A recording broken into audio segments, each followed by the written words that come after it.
Olá, queridas e queridos! Voltei para falar sobre aquele maravilhoso livro que é O Perigo de uma História Única. Já coloquei material no Moodle, já compartilhei o livro com vocês e agora vou tecer alguns breves comentários e um vídeo que eu espero que não seja muito longo.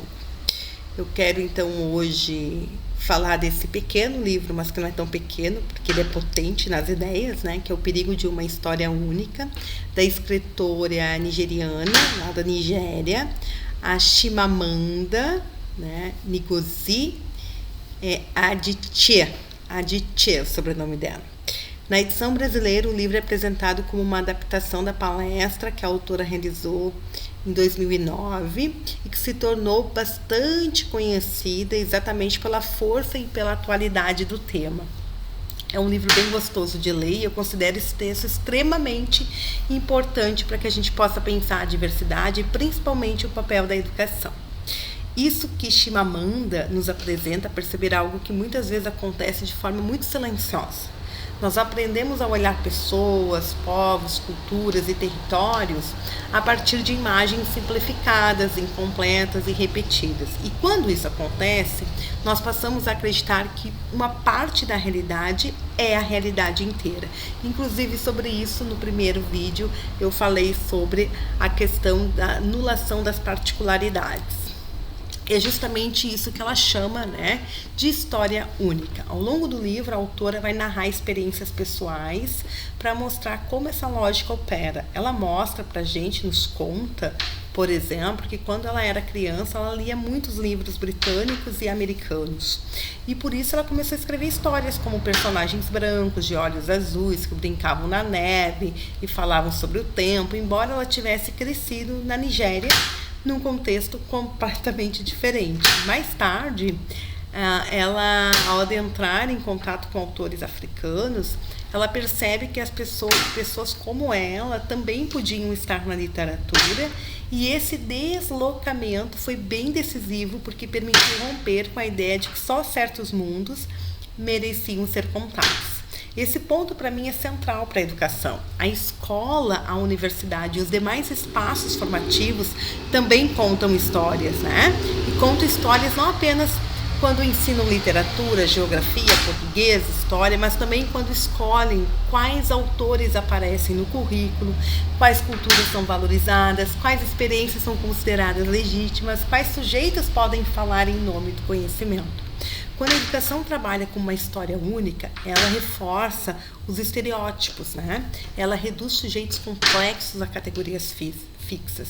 Ela também faz com que determinados grupos apareçam sempre da mesma maneira, como carente, violento, atrasados, incapazes, problemáticos.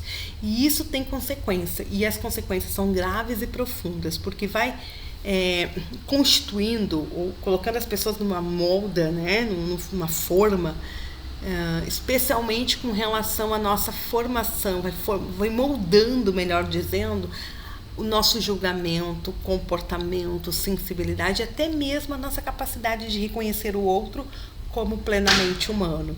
Chimamanda mostra isso de forma muito forte quando relata que quando ela chega nos Estados Unidos, encontrou pessoas que já tinham uma imagem pronta da África, um continente visto como um lugar de pobreza, de guerra, fome e sofrimento.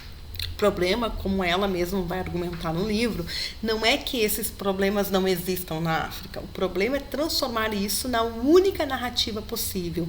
Porque quando só uma história circula, tudo mais desaparece. A inteligência, a produção cultural, a vida cotidiana, os afetos, as contradições, as lutas, as criações e as potências daquele povo.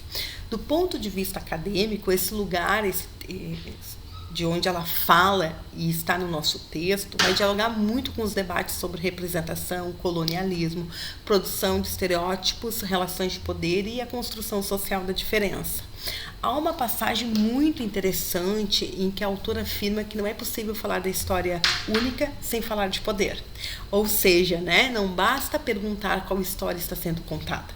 É preciso, segundo ela, perguntar também quem conta essa história, a partir de que lugar, quais interesses e por que determinadas narrativas ganham visibilidade, enquanto outras são profundamente silenciadas. E essa reflexão é bastante fecunda para a educação, porque nos convida a rever nossas práticas pedagógicas, especialmente quando elas estão naturalizadas. Muitas vezes, sem perceber, nós reproduzimos narrativas únicas sobre a África, sobre os povos indígenas, sobre as periferias, sobre a população negra, sobre a população do campo, das águas, da floresta, sobre as mulheres, sobre os migrantes, sobre as crianças, as juventudes, adolescentes, sobre as classes populares. E quando isso acontece, a educação deixa de ser um espaço de formação crítica e autônoma e passa a ser um espaço de reprodução de preconceitos. Por isso eu entendo que o grande ensinamento deste livro, e os convido a ler, né, é que educar para a diversidade exige multiplicar histórias, exige alargar nossos repertórios, exige reconhecer que nenhuma pessoa, nenhum povo e nenhum território pode ser explicado por uma única narrativa. A diversidade não se aprende apenas aceitando que o outro existe. Ela se aprende escutando outras vozes, lendo outros autores, acolhendo outras experiências, criando condições para que novos sujeitos contem suas próprias histórias. Há ainda uma ideia muito bonita no final do texto. A Chimamanda afirma que as histórias importam e que elas importam e importam muito. Segundo a Chimamanda, as histórias podem ser usadas para humilhar e espoliar, mas também podem ser usadas para humanizar e reparar a dignidade humana, as dignidades feridas que ela chama, né? Essa formulação é muito potente, porque para quem trabalha com educação, faz com que a gente possa lembrar que ensinar também é uma disputa ético-político-pedagógica sobre a humanidade. Então, ao apresentar este livro para vocês, eu destacaria pelo menos 3 contribuições principais. A primeira é que o livro nos ajuda a compreender que o estereótipo não é apenas um erro de informação, ele é uma reprodução da complexidade, né? Ele é uma redução do que é ser humano. Isso é importante, né? E o ser humano é uma complexidade. A segunda é que ele mostra pra gente, o livro, que toda narrativa está atravessada por relações de poder e disputa.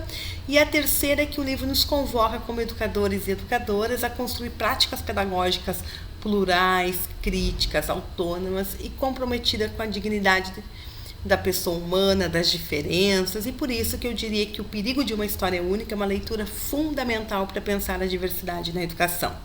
Este livro vai nos ensinar que o desafio educativo não é trabalhar com os conteúdos curriculares, com a programação pronta, né? E a gente tem discutido muito sobre isso. O grande desafio é ampliar os nossos modos de ver, de escutar e de compreender o mundo, de construir um currículo contextualizado, inclusivo, que contempla a diversidade. Talvez aí seja uma das tarefas mais bonitas da educação, ajudar a romper narrativas únicas para que outras histórias possam emergir. Muito obrigada e até o próximo vídeo.